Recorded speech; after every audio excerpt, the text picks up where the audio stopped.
Howdy. Today I want to talk about an Undertale mystery that's been unsolved for 2 years.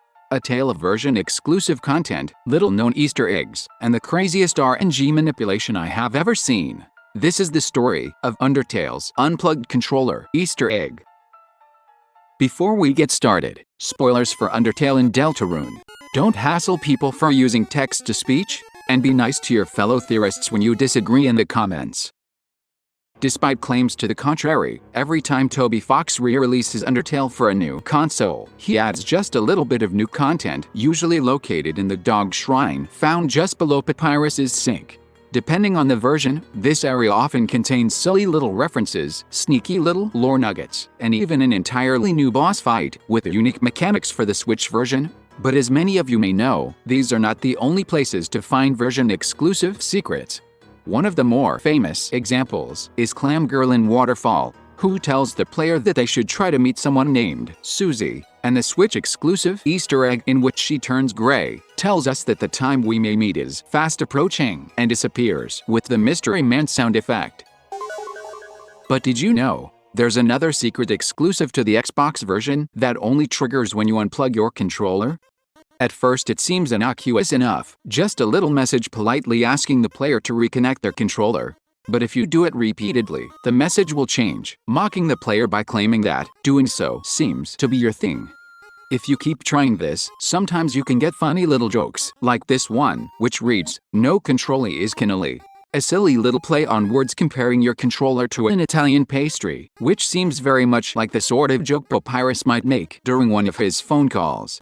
Strangely, there are actually a few area-specific ones, including one specific to Papyrus's date, that reads, "You were excited about dating a very handsome skeleton and pulled the controller out by accident. I understand." Which is kind of awesome. I had no idea the game could detect where specifically in the game someone is for something as minor as unplugging the controller.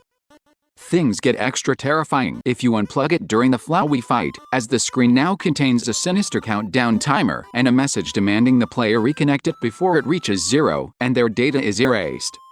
The screen even goes black when the countdown hits 0, and, no joke, this would have absolutely freaked me out as a kid, because I probably would have believed it. It's just a scare tactic, of course. The game doesn't really erase your data. But can't you just imagine someone like Noelle desperately trying to turn off the power to stop it before it can make good on that threat? Because, by God, I know I can. I think by far the creepiest one has to be the True Lab, in which the message reads, "No controller is connected. No head is connected. No body is connected. No arms are connected. No legs are connected. No skin is connected. No ears are connected. No face is connected." Holy Congadero Toby. The placement here seems to imply that the message continues to scroll off the screen, and part of me wishes we could somehow hack it to shift the text up, just a bit, because I know Toby likes to put extra secret text in places like this, and it's killing me that we can't double check. But alas, unlike the PC version, there's no way to hack into the game files for the Xbox version, and thus there's no way for me to poke around in the code. And because of this, there has been one lingering mystery about these messages ever since the game was first ported in March of 2021. If there's a special message for the Papyrus date, the True Lab, and even Omega Flowey, then what about the fun events? Could there be a secret message if we disconnect the controller near the Mysteryman? This is by far the most challenging question I've ever tried to answer, for a couple of reasons. The first is that I don't have an Xbox, but even if I did, the odds of getting the correct fun value are 1 in 100, and even if we did that, the odds of actually getting the door to appear are 1 in 10. If you don't get the door when you enter this hallway, the fun value resets back to 0, and you have to start all over again. Which means in order to test out if there's a hidden message here without cheating, you would likely have to play the game up to Waterfall around 1,000 times, completely wiping your save file between each reset, and just praying you finally get that 1 in 1,000 luck to be allowed to unplug your controller near Gaster. And I mean, you think I have that kind of time? I'm trying to write, edit, and upload videos every 2 weeks non-stop. There's no time for that. If we could figure out our fun value at the very start of the game, then it wouldn't be so bad, And maybe if I were a speedrunner like Shay, I could do it, but good luck finding a speedrunner who plays on Xbox and feels comfortable wasting days of their life for someone else's YouTube video. And so, for years, the Mysteryman has held his mysteries just out of our reach. It can't be done, he whispered. Just give up. And so we did. Because some things really are impossible.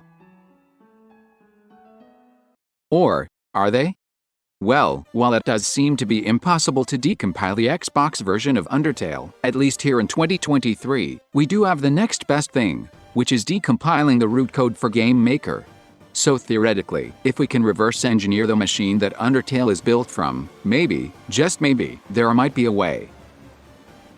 Whenever something random occurs in a video game, the randomness is not truly random. Like a dice compelled by the forces of gravity and friction, computer-generated randomness is based on a very complicated hidden algorithm taking place just beneath the surface of your games. And, just like weighing the dice, or trying to blow on it to change the way it lands, in a video game, players can alter the odds of a random number by performing a series of tiny, seemingly unrelated actions that act like the butterfly effect to slowly shift the random number closer and closer to a desired result.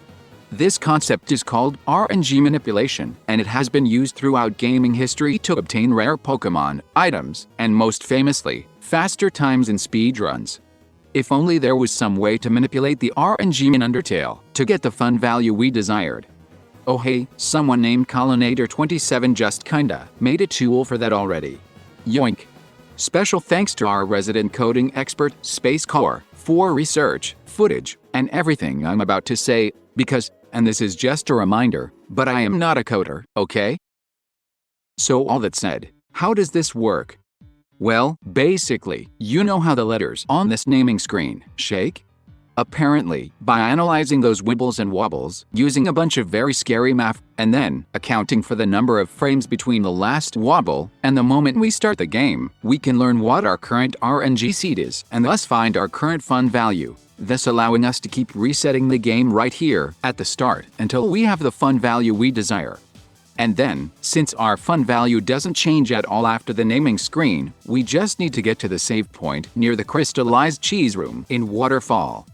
For most games, saving and closing the game will reset the RNG back to its base range, so we use this room to do that. Now that we're here, it's another 1 in 10 chance to get the door to spawn. You might be thinking we could just save scum here by popping in, checking for the door, and reloading if there isn't one, but tragically, the game accounts for that and actually saves over your fun value the moment you enter the space. So the question now becomes, how do we RNG manipulate from here? Well, you see, the secret is in the nice cream. No, really. Whenever you eat an ice cream, the game gives you one of 8 possible messages, and since the messages are random, we can use this to determine our current RNG. I don't know why this man's ice cream shop keeps breaking the game, but I'm certainly not complaining. Anyway, once we know our current RNG, it's time to start disconnecting our controller, because the disconnected controller also uses RNG to determine which of these 2 messages you'll get. So we can use this to nudge our RNG forward to just the right spot, so that finally, if we step into the next room, bam, gray door. The question now is, if we disconnect the controller, is there a special message for it?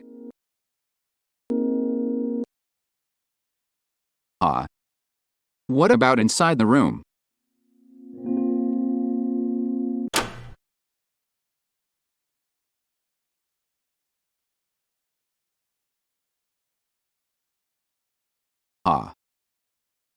What if we talk to the Mysteryman?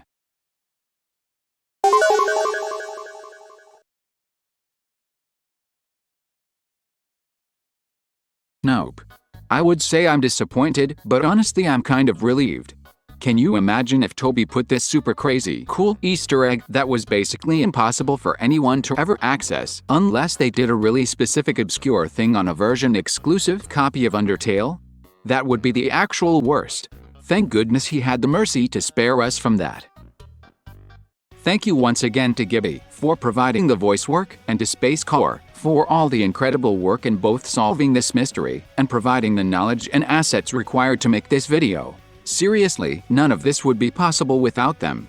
Special thanks as well to Claire Puppy Love, Colinator27, Ocean Bagel, Sergio, King of the Cards 10, Isaacvic, and everyone else whose epic knowledge of coding in Undertale has finally allowed us to solve this mystery.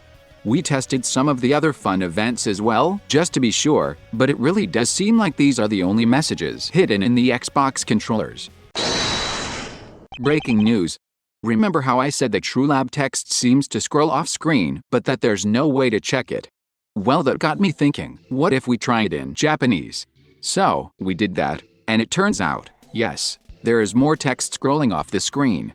Due to the difference in font sizes, we can see a hidden 8th line, exclusive to the Japanese version, reading, "Note mouth detected." And if we look closely, there's a little bit of text poking up from the bottom. We can tell from the way the "g" particle is spaced that it must be a 3-character word, but since the other letters are off-screen, there's no way to know what this is saying.